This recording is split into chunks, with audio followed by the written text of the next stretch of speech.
Hello, welcome to Your Life. I'm your host, Dr. James J.C. Cooley, and we got an absolutely fantastic show coming your way today.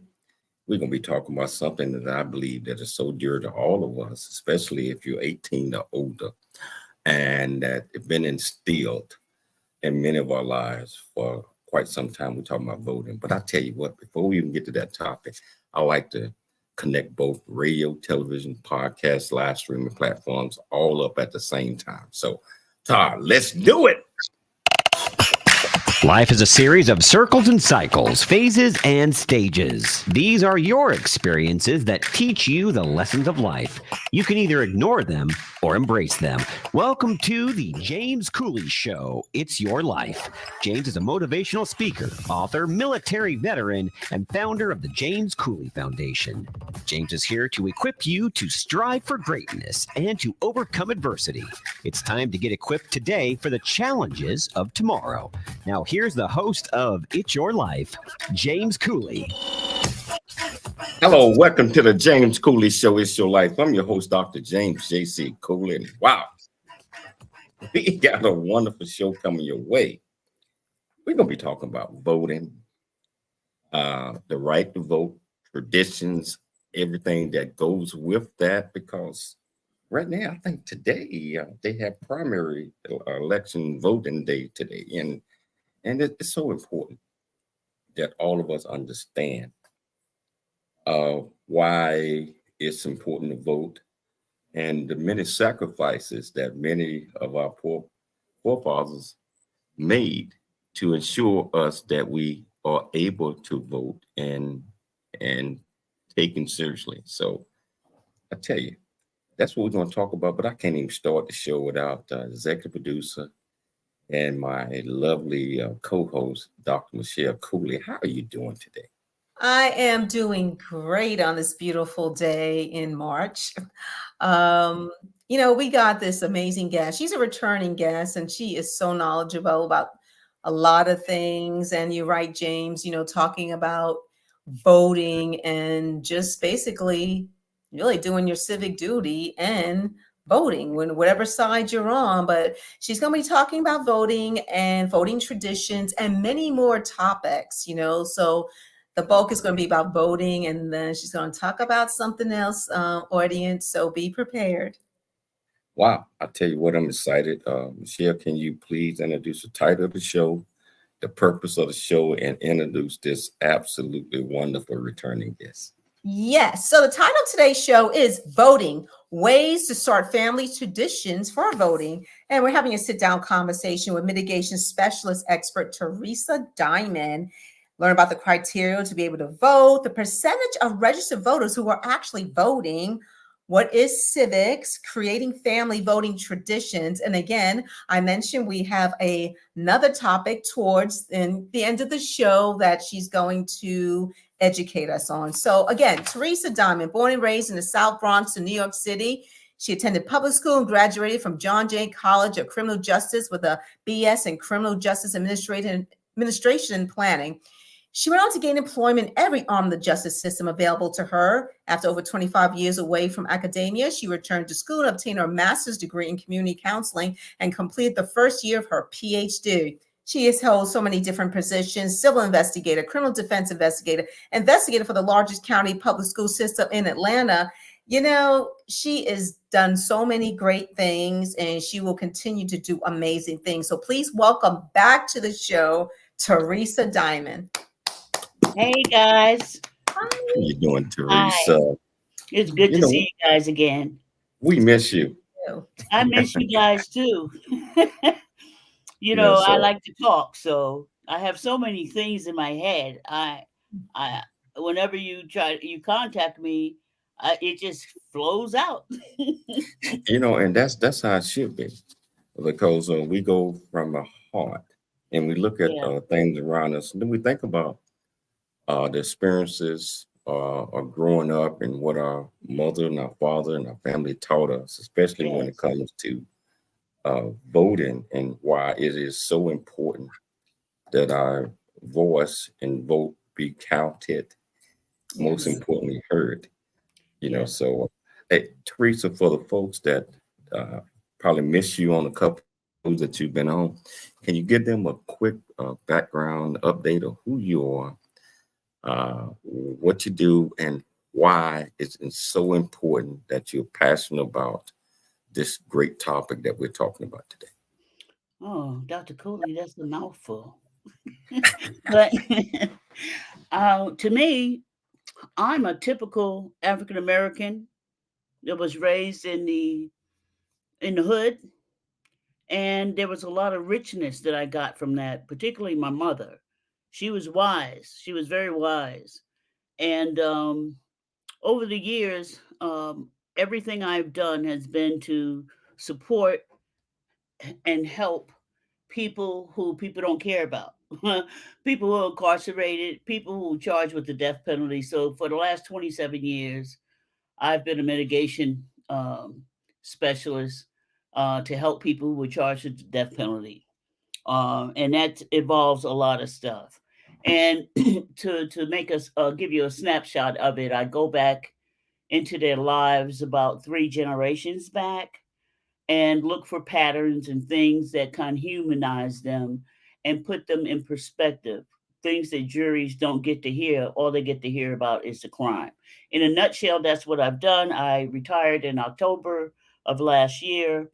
And since then, there's been a lot of things that I've been wanting to do. It seems like I don't have enough time. Anyway, I'm one of 8 siblings and very, very lucky to be I think molded would be the greatest word. Molded by some of the important things that my mother deemed important. And so, anyway, that brings us to. I hope I answered your question, Dr. Cooley, but it brings me to one of the things that's dear to my heart. When I was growing up, I recall we didn't. My mother didn't say this is what I'm doing. You know, she was a doer. She wasn't necessarily a talker. She just did stuff. But I noticed that every time one of us became 18, she we all went to vote together. And I paid attention to that. And so today I really want to talk about voting, and I have limited time, so I had to really pray about how was I going to approach this large topic. So for me, when you want to know anything in my world, I like to go back to history first, but I don't want to spend too much time. But I think the history is important, um, and I want to empower people. This is not a condemnation or berating of any body.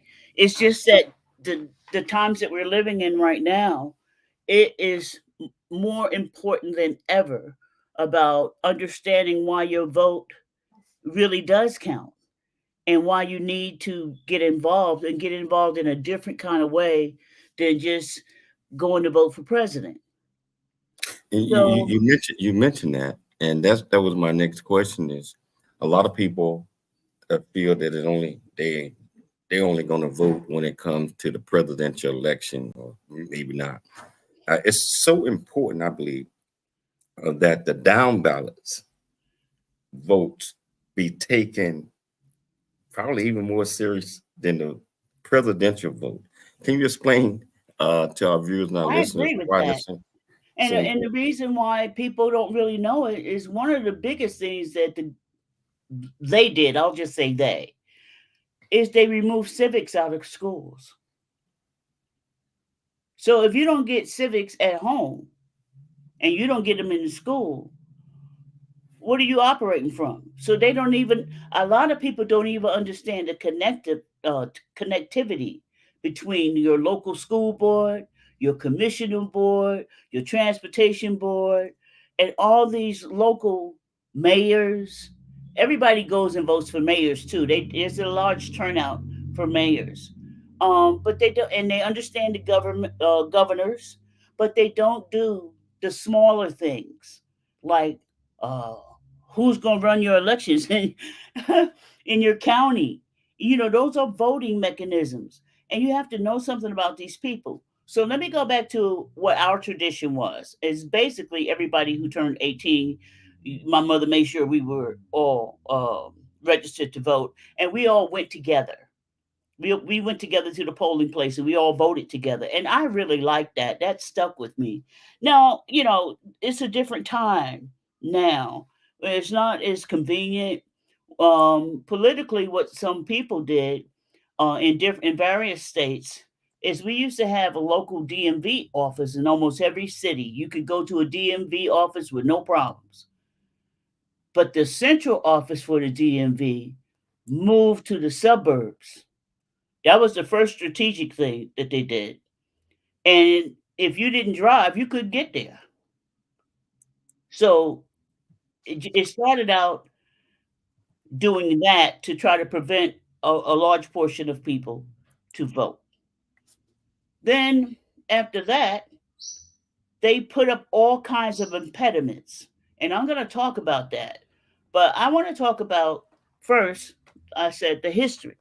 The Civil Rights Act. Hey, Theresa, hold that thought to the next thing, because we got to take a station break. And I'll tell you, cool. We're going to talk about the history. We're going to talk about a lot of things that's associated with this. We're going to talk about why it's important, just like what you said, traditions, family going and voting together. Right. Yeah, so all of these things are important. Yes. So, but we're going to take a station break. Okay. And we're going to come back. And we're going to pick it up. And we're going to talk some more. Okay. So if you want to be part of the conversation with regards which platform that you're watching us on, all you have to do is go to the comments, ask any question that you might have, and remember, we'll get you an answer. It's your life, and we'll see you shortly after the break. There's more stories of great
really get a chance to know who you are. And once you know who you are, you truly know who you are, love who you are. Love who you are. You're a masterpiece. Love who you are. Love who you were born to be. Love me some me. That's what I'm talking about. When you leave high school, you gotta know today or tomorrow, hopefully today, what your plans are. Hopefully, there is no bad decision unless there is no plan. Create, collaborate, commit with confidence. Commit with what? Commit with what? And everything that you do. I've seen a smile convey I love you. I'm proud of who you are. The one that keeps us close when we're apart. Walking from the darkness of all that we've been through. It seems that there might be a way to leave behind the loneliness we've known and live again life of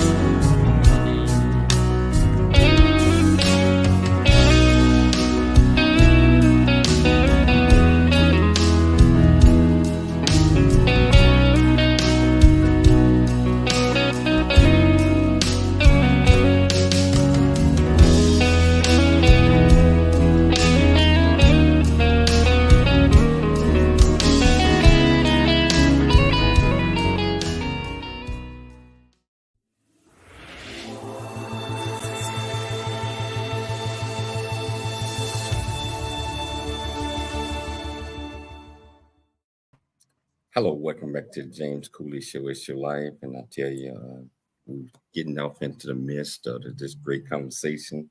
Teresa, I saw that vein pop up in the middle of your head. That I know you're getting ready to release it. You know me too well. Like I said, this is a hard topic to talk about because every aspect of them of it is important, and so I'm really plugged into how much time we have, and I want to empower people to create their own traditions in their family, but there has to be a backdrop before I can get there. And so a lot of people, especially in the African American community, but not only the African American community, everybody knows what happened to John Lewis of the Edmund Pettus Bridge. But a lot of people may not know why that even happened. So I want to take you back to 1957, and that's the year I was born. And in 1957, there was the Civil Rights Act of 1957, believe it or not. And it was really very loosely put together. The problem was, and that was signed by President Eisenhower. The people in the South didn't want that. They weren't going to do that. Even though the president got it into law, they weren't going to do it because they still felt like they were entitled to be in control of everything. And they didn't want Black people to be able to vote because they are addicted to power, just like they are today. So then there was the Civil Rights Act of 1963. And President Kennedy first proposed that in 1963, in June of 1963, but he didn't include things like the brutality that people were doing when Black people were trying to vote. And he didn't do school discrimination. He let that out of it because he was a politician. I think his heart was in the same place, but his timing of it. But then he was murdered, but, he was assassinated. So, okay. So because that didn't happen, the way that the Civil Rights Civic and all those other organizations got together and they said, well, we're going to go in March. And that's why they went to the Edmund Pettus Bridge. And particularly, Alabama was Governor George Wallace. Everybody knows his backstory, so I'm not going to spend time on that.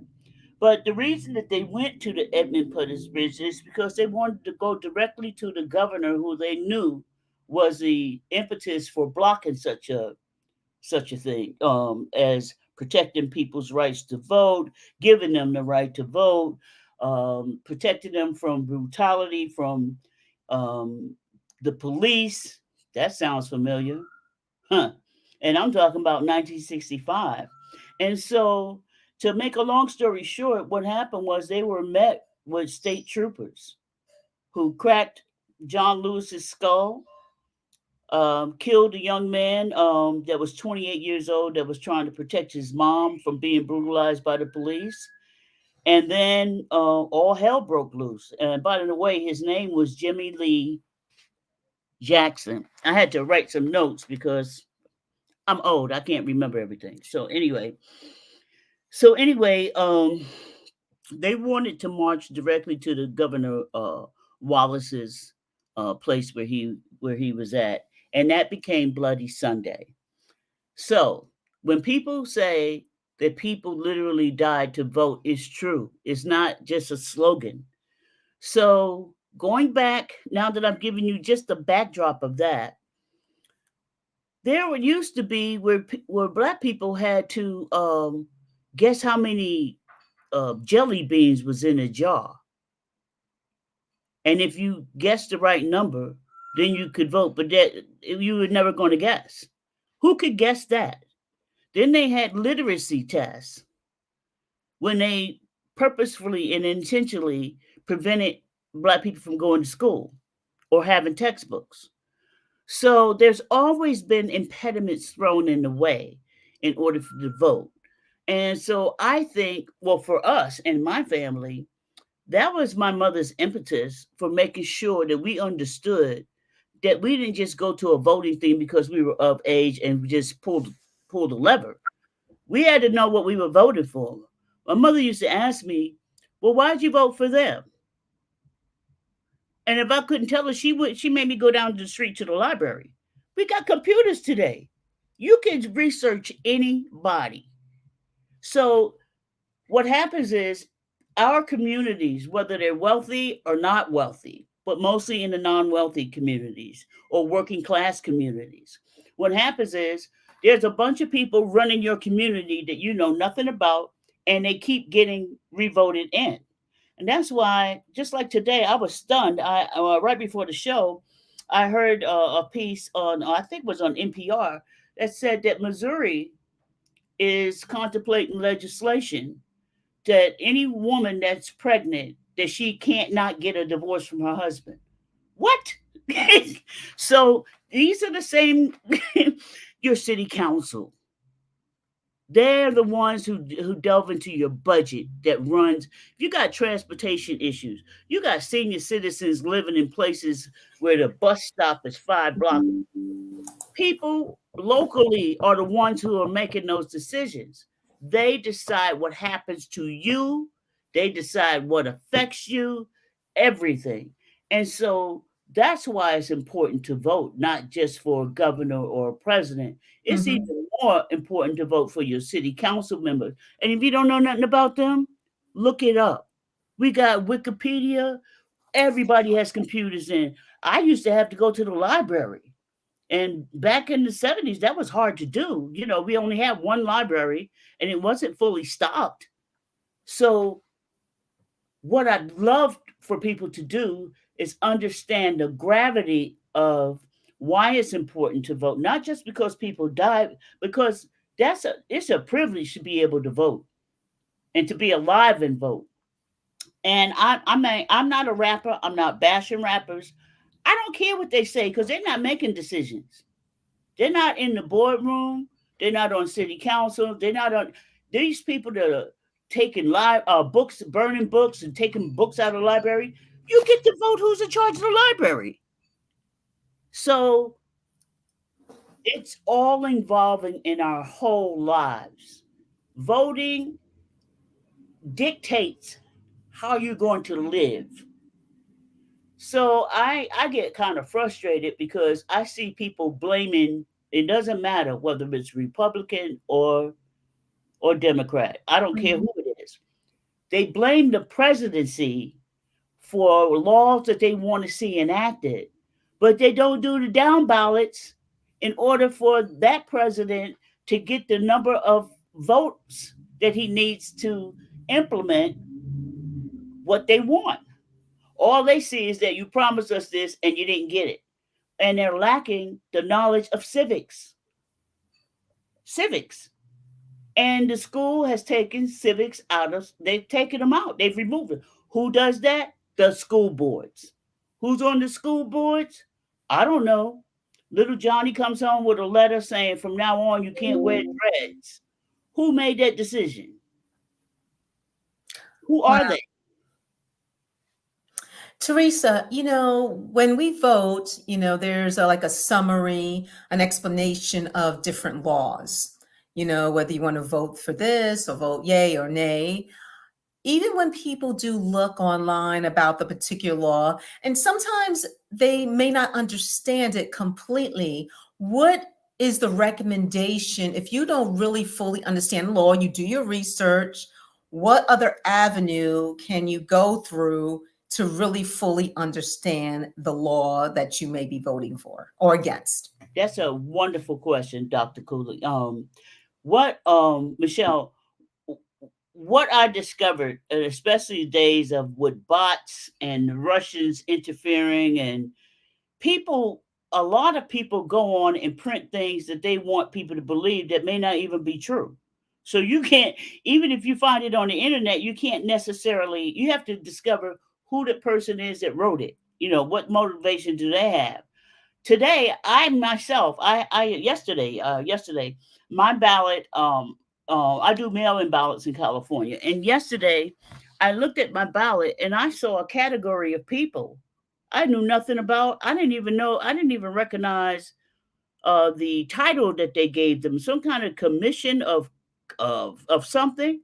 And I went to the internet, and first I went to voter.org. Then I went to both the Democratic, the DCCC, and then I went to the Republican things, trying to find these people's names. What I wound up doing is just doing a general search on each one of the individuals and see what I can find out about them. So it's not one place you go to. Wikipedia is not always right, but they give you some kind of idea, and then you can do a research just on Google. You can go to Google and find a lot of stuff. But the most important thing is there are some independent organizations that are non-for-profit that are neither advocate for Democrat or Republican. And they're like watchdogs people. And a lot of the slates, like you could say, who endorsed them? Well, look up who that person is that endorsed them, because you'll find out what their beliefs are. So Democracy Docket is one of the places I go. Theresa, hold that thought, because we got to take a station break. Okay. just like I said, when you get on the road, I'm loving it. I'm loving it because you are educating. That's what I want to do. And so I tell you what, we're going to take a station break. I want everybody, whichever platform that you are watching us on, or if you're listening to us on the radio, all you have to do is dial 1-888-344-1170, or go to the platform that you own and just go to the comments. Ask any question that you might have, and I promise you we'll get you an answer. It's your life, and we'll see you shortly after the break. There's more stories of greatness to help you overcome it.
Dr. James J.C. Cooley from the United States of America, and I am here to just say, first of all, I'm so happy and honored to be honored to be in the Coffee Book 2023, Unified Brain Z and the other organizations. Thank you so much for giving me an opportunity to be a part of this collection.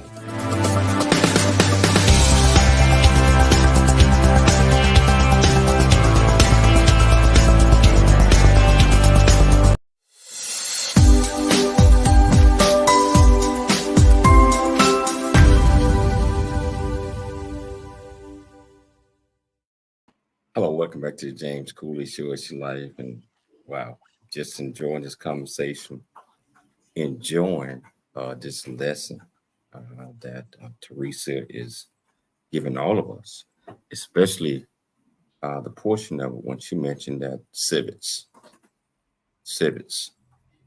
which is a part of, and also history and a lot of other things that had been taken away from curriculums, I believe, to help dumb certain people down, races, or whatever you might want to call it, traditional down. And it just doesn't happen over a short period of time. It's extended in its platforms. I believe, lasts over several different platforms and several different years and decades. Yes. Where you have certain groups that control who votes and who do not vote. Yes. The redistricting of the different states and counties to ensure that whoever their preference is going to have an advantage over everybody else. And this is so wrong, in my opinion. It's so wrong, but it's happening throughout the United States because it's all about power. It's all about being able to control who can vote or how they can vote, etc. And primarily, in my opinion, and I said this, it's primarily geared toward people of color. And as it relates to people of color, I'm not just talking about blacks. I'm talking about all people of color, dark-skinned folks, in my opinion, because people will get out and vote, and it's also to suppress the vote. And a lot of people don't want to call it like it is. I mean, let's call it like it is. Laws have to be written differently. They have to be taken in consideration where everybody is equal, regardless of your race, creed, or color. That's how I feel in my heart. And we should not be controlling just to keep certain people in power in our communities, in our state and local government, in the federal government, because then what we call a monopoly, but it's controlled. So it's well planned years and years out. Yes. And lack of understanding, in my opinion, is on us, because if you lack understanding, you can't get the blessing. So Theresa, with that being said, I want you to comment on several of those thoughts. Boy. I just Yeah, well, first, let me put this out while it's in the top of my head before I forget. Any listener should go to the Brennan study that just came out. And what it shows is the disparity between the numbers of African American and other minorities that voted over a period of time. And they compared it to previous years. And you ought to see it because it's startling. So I wanted to, that's a reference point I wanted to say. But Dr. Cooley, you addressed several hot topics for me, hot button issues with me that are actually triggers. First and foremost is gerrymandering. I'm not saying one side does it or the other side. They both do it. But it's not only morally wrong. The politicians are now picking their constituents instead of the constituents picking them. What do I need about that? Go look up gerrymandering. They get to decide to draw the maps around certain all communities, and they carve out. Mostly, it's like picking a jury. When you pick a jury, you're eliminating people you don't want on a jury. That's the same thing that they do with gerrymandering. Traditionally, most minorities don't vote Republican. So they try to carve you out of the map, of their map, so that they can, they can pick their own constituents because their constituents will vote for them. Now, I have two big things. That was one. The other big thing was Stacey Abrams when she ran for governor in Georgia. Everybody knows about this. But what shocked me is that the people didn't really have an uprising about Governor Kemp, who was at the time the Secretary of State. He purged votes, tens of thousands of votes. And you know how he can do it? Because they make rules, even small little rules in between. They try to cover all their bases. Say you voted in one major election and you didn't vote any of the down ballots, and then you skipped the presidential election. They created a law that said if you haven't voted X amount of times consistently, then you're purged. So to me, he stole that election. I mean, that's my personal opinion. He stole that election. Who were those people he threw out? He was the Secretary of State. He was in charge of that. So, you have to vote your own Secretary of State. Look at all these crazy people in all these different states that did all kinds of stuff that didn't want to certify their elections. Know who these people are. Vote them out of office if the things that they believe in, and you can find out easily by just going to their page, they'll tell you what they're about. You have to go vote. You have to vote these people out. Or you're saying, well, I really don't care. The president needs to take care of all of this. And that's, to me, is the biggest problem, is that I just don't want to say that they're taking civics out of schools, but when you don't understand how a law is created, what it has to go through, how your state houses and your federal officers, what roles they play, how a law actually gets passed. If you don't understand any of that, then I can understand why you think, well, I put the president in there, he didn't do anything for us. That's not how it works. It's more complicated and more intricate than that. So I don't care who you vote for, just vote. I don't personally care who you vote for. I care who I vote for, because I actually look at their voting record. You could go to the Secretary of State's office and look at someone and see what your state, local people voted for, who voted for and against certain bills.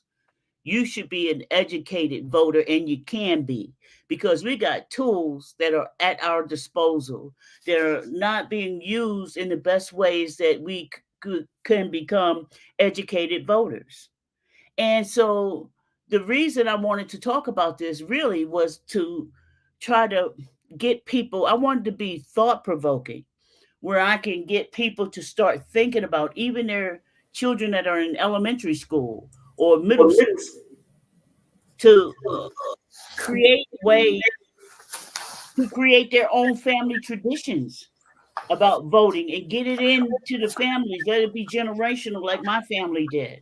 Yes. Everybody in my family votes all the time, not just once or twice, because I told you they come up with all kinds of rules. So, even if you vote once and say, I did it, well, I'm proud of you for doing that. But if you don't do it again, they'll come up with another rule to purge you from the rolls where you can't vote. Then they made all these different rules, what kind of IDs you gotta have. It's all the same thing. It's IDs is the same as the jelly beans. There's no difference between the jelly beans and the IDs. And then they moved all the DMV main offices away, and the Secretary of State's offices away from the communities that they want to eliminate, to make it harder. So why is it that they want to make it harder for you to vote? Can you think about that? Mm-hmm. Yeah. If you know about them, they know you're not going to vote for them. So they have to figure out ways for you not to vote. It's as simple as that. It's not rocket science. And I'm very passionate about it because I'm just sitting there watching all the things that are happening in different states, and people are feeling helpless and hopeless. But you know, there was an election last year, some special election or something. The man won by 1 vote. So your vote does count. It really does count. And so things that are happening to us, we can be empowered to change that by putting people of like minds in office. I'm talking about from the school board to the librarian to the city council. And that's why I helped develop a program for 5th graders back in Atlanta some years ago. And we not only took them to City Hall, but we actually let them sit in City Hall and go through the motions of passing a bill. I'm praying that had an indelible mark on these kids, and they had more curiosity as they got older. They should be in high school or graduated by now. And so I only say that. I'm not bragging about it. I think it was a necessity. It taught them critical thinking. It taught them procedure. But I want to empower people to develop their own little thing that works for them. Just like we used to sit around the table back in the day and have dinner together, which most people don't. And if they do, they got their phones. Use your phones to get information. Say, I'm wondering whether we're going to have buses that come to the bus stop since we don't have a car. Well, who's in charge of that? The transportation department. I wonder why there's so much trash in my neighborhood. The sanitation department. Who's the commissioner? I mean, it's really it boils down to the basics, Dr. Cooley. Just basic living and how you live. You could work hard. You could be the hardest working person in America. And still, people who don't understand you, like you, or care about you are making rules and regulations that govern you. And that's not all right with me. And I don't think it's all right for other people. So I'm hoping that people who start taking the right to vote, not that they don't take it serious, but look at it differently. Look at it's strategic, like you said, Dr. Cooley. It's strategic, and it's a strategy that's a long-term strategy. And they implement each thing. They got a plan A, B, C, D, E, F, G. If they do this, we're going to do this. And so, and while they divide and conquer, pit us against them, whoever the them is. This time it's the immigrants. You know. Hold that thought. All right. Hold the immigrants thought. Because that's so important. We got to take a station break. Okay. As you see, whichever platform that you're watching this on, all you do is just go to the comments. Ask any question that you might have. Or if you're listening on the radio, all you have to do is dial 1-888-344-1170. Again, that's 1-888-344-1170. Remember, it's your life, and we'll be back shortly after the break. There's more stories of greatness to help you overcome adversity coming up on It's Your Life with James Cooley. The J.C. Cooley Foundation Noah is a Dingley here, nonprofit producer of the organization that was James started Cooley in Show, It's Your Life. And the new audio version of James' book, Country Boy, City Boy, A Journey That Ain't Over Yet, is a must-have. James shares his true life story of struggle and success in America. It's both a cautionary tale and a roadmap to achieving the American dream. Get the new audio version of Country Boy, City Boy, A Journey That Ain't Over Yet by James Cooley on Amazon.com or wherever audiobooks are sold.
if that road that you're taking's a dead end?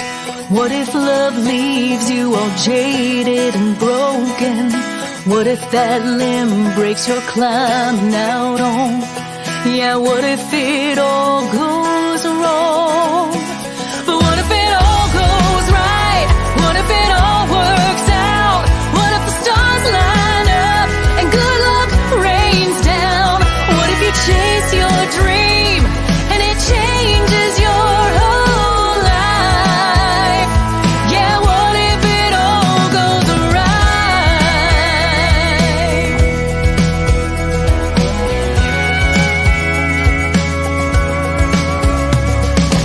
What if that road is a beautiful slow drive?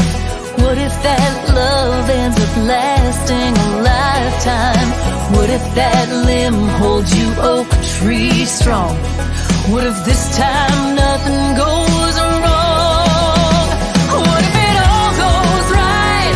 What if it all works out? What if the stars line up and good luck rains down?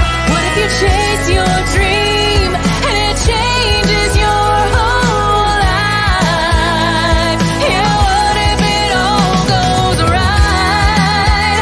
What if you jump on a trampoline and touch the sky?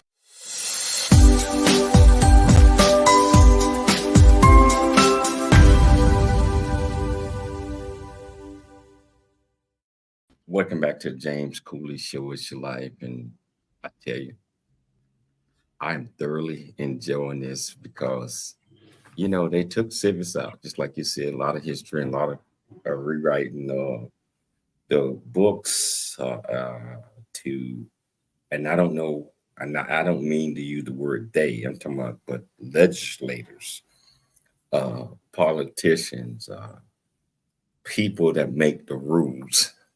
Yeah, they went in and changed the rules to favor certain districts, communities, states. And, you know, just like you just heard Amy Scruggs, what if it all goes right?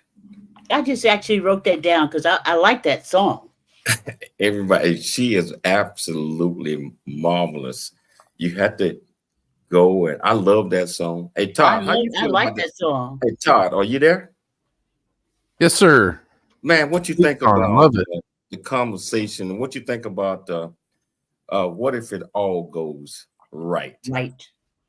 Yeah, it's a great song, and it goes well with our theme here. You know, powerful show on the importance of voting. I love the passion that Theresa has to get others to vote, and that's such an important thing that we have. And you know, some of those things I didn't know. The real eye-opening, the jelly bean law back in Jim Crow days. I mean, that's just shocking. I can't believe that. Yeah. So, you know, it's nice that we're getting a little history lesson here today, as well as, you know, the importance of voting.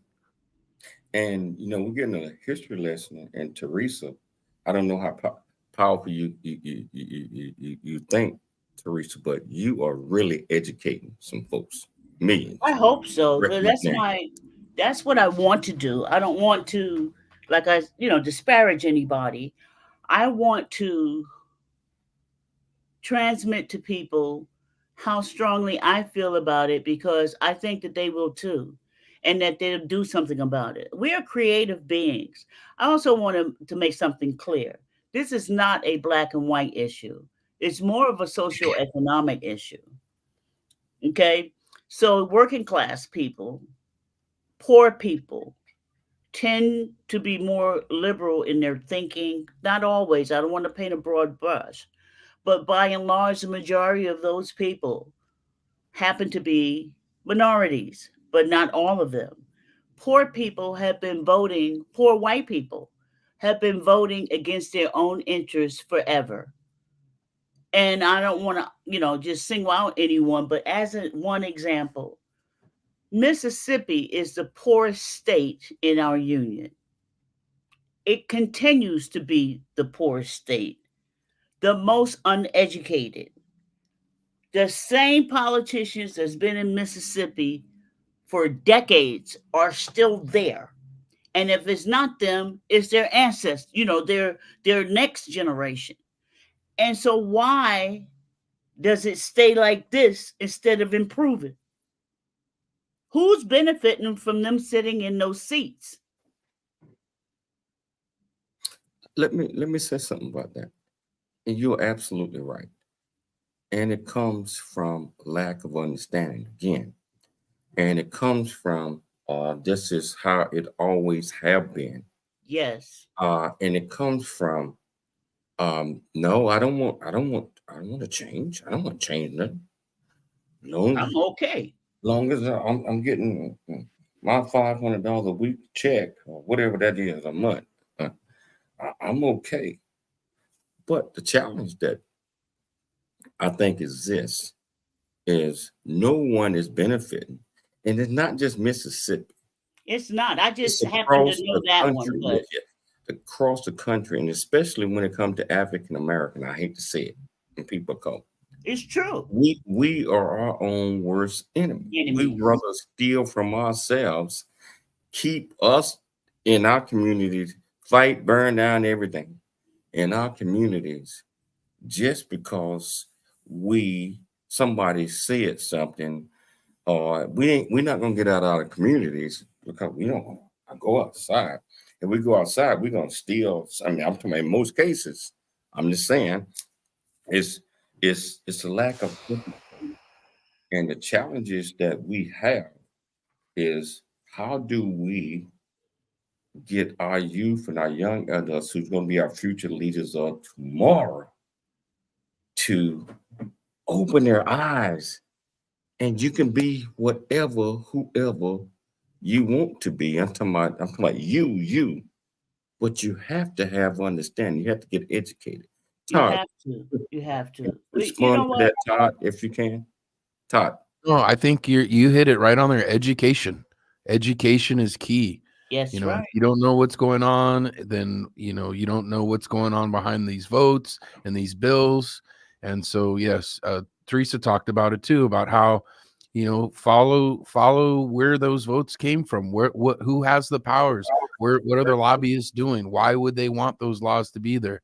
You really need to educate yourself, because sometimes you could be voting for something that's really not in your best interest. Exactly, Todd. That's And what happens Theresa, all we the got time. 2 minutes, and I want you Oh, to finish man. it off. Theresa, we're gonna do it again. Come on. I'm hot today. Yeah, I Theresa, you understand. got 2 minutes and before Todd beat me up. So Okay. can you take it, give your advice, close it out in Yes. 2 minutes? Okay. This is what I want to say to your audience. Ask yourself and ask your family, are they living their best lives? If the answer is no, look at the laws in their own communities and then their state. And then look at the people that's sitting in those positions that make those decisions and start there. Yeah, it's so Are you important. living your best life? Are you The living your answer best is life? no. If the answer is yes, and you're okay with that, I'm okay with that. Are you putting forth your best effort? But I don't think people really are living their best lives. People working 2 and 3 jobs to put food on the table, and that's a whole different subject. But people are busier because they have to work harder and longer, and they have to balance children with jobs and all this stuff. And that's no excuse, but I'm just saying that's a reality for people. And so within your reality, sit down one evening and ask yourself, am I and my family living our best lives? What 1 or 2 things, just pick 1 or 2 things that are really important to you that would increase your life and make it better just in your own little small community. That might lead you to a library. It might lead you to who knows where. That's what I would say to your audience. Wow. Hey, Theresa, as always, thank you. Thank you so much. I got to have you back on within 4 to 6 weeks, whenever your schedule permits, so we can finish this discussion. I got to thank Todd and KCBQ AM 1170 The Answer, FM 96.1, AM, and all the other affiliates, radio stations with that. I got to thank Dr. Michelle Cooley and my team on the other 55 platforms for making sure that we're able to bring absolutely fantastic guests and get our message across. But Dr. Michelle Cooley, thank you so much for putting together another show. Most importantly, I'd like to thank our viewers and our listeners for tuning into the James Cooley Show. It's Your Life, Monday through Friday, Monday through Friday at 12 p.m. Pacific Standard Time, and also on Sundays until my prime time, which is our new hours. Theresa, you know we just went prime. Prime time is. How come you haven't invited me to your prime? Oh, you just on prime time right now. Oh. So at 11 p.m. Pacific Standard Time. Okay. ACB Crew, The Answer, FM 96.1, AM 1170. I tell you what, I want everybody to always dream big, think big. Be big at everything you do. We'll be back tomorrow, same time, same place.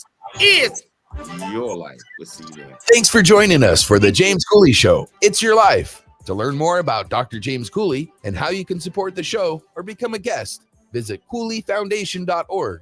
Join James for more motivation and inspiration to help you become equipped today for the challenges of tomorrow. This has been It's Your Life with Dr. James Cooley, where you learn how to dream big, think big, and be big in everything you do. It's Your Life is sponsored by James